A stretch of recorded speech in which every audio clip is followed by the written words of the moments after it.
Hi friends, how are you? Welcome back to Wit and Wisdom with Daryl Ann.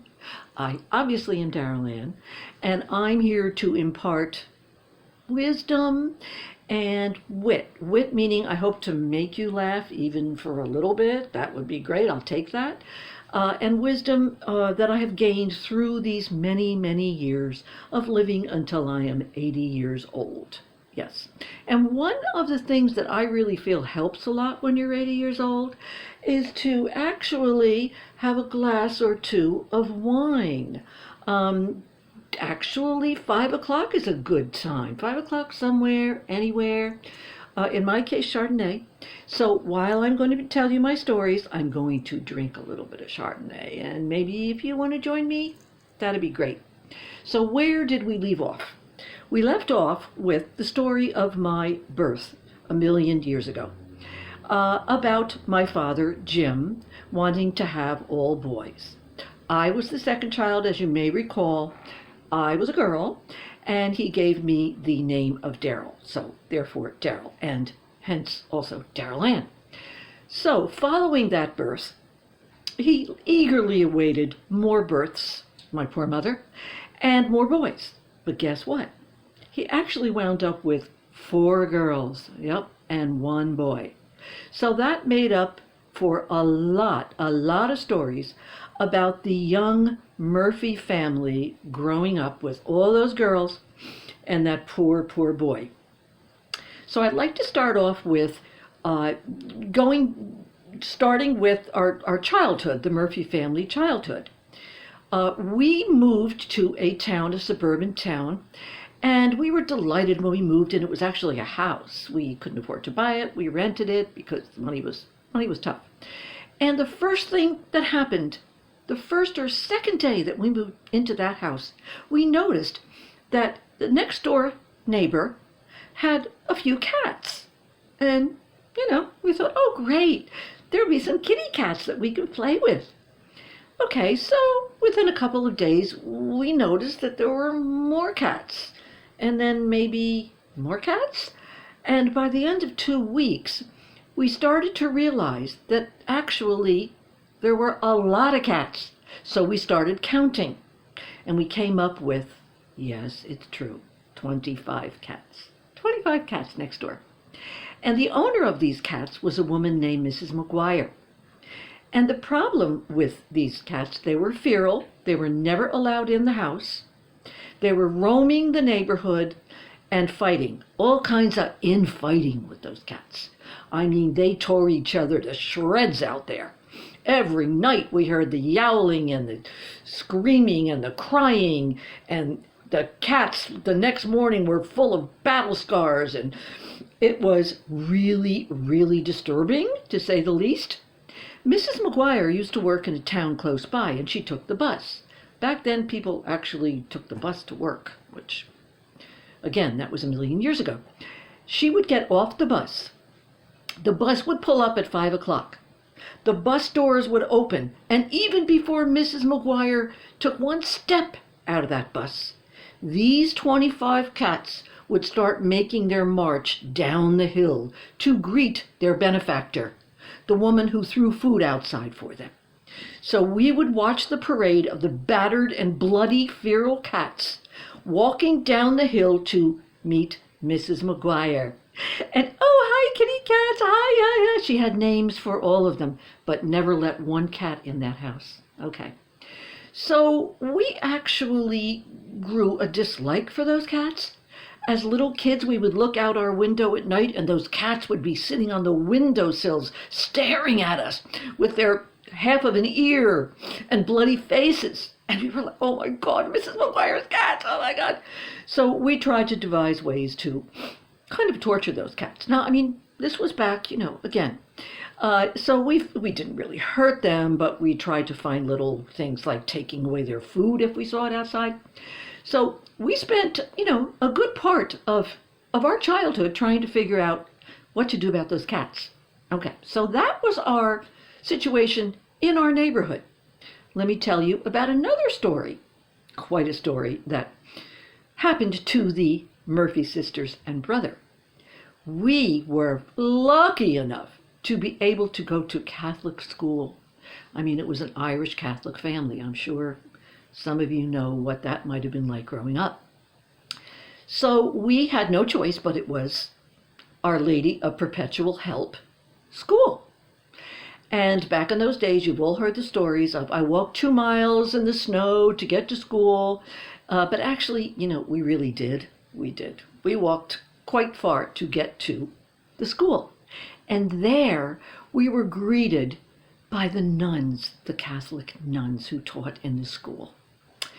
Yeah, there are probably more stories than I could ever think to tell you, but I want to tell you a couple of them. These nuns, Sisters of Charity, were sometimes nice and sometimes not so nice. So my sisters and I all followed each other in our different grades. And my older sister came up with a great idea one day on how to get even with those nuns, at least those bad nuns. We were going to do something to get even with those nuns. Next door to the school, there was a building called a convent. That's where the nuns lived. And the nuns used to hang out their clothes on the clothesline, and we could see that clothesline from school. And we would kind of be laughing because they would actually hang out some bloomers underwear. And we look at those nuns, they wear underwear. Oh my God, we didn't even know they were normal or human or wore underwear. So my sister came up with an idea. How about we steal the nuns' underwear? How about we get over there and under the cover of semi-darkness, we will steal their underwear and they will have nothing to wear the next day when we had to be at school promptly at 8 o'clock, or God forbid. So one evening when it was getting dark, the 4 of us crept up to the schoolyard, looked around furtively. Oh, nobody's around. Oh, laughing. Oh, this is going to be great. It's going to be great. So we then went over to the clothesline. We actually brought a stool with us so we could reach that clothesline. And we started to pull some of the nuns' underwear off of the clothesline, laughing. Oh, this is great. This is great. Looking around, didn't see a thing. I had the idea, I was number 2 girl. I had the idea that we were going to hide that. And where were we going to put it? I said, we're going to dig up some dirt and bury it in the dirt. Nobody will ever know. They'll never know it was us. And we had, oh man, this is great. So we walked about a block away, and we had actually bought a spoon to shovel the dirt out so we could hide the underwear, which we did.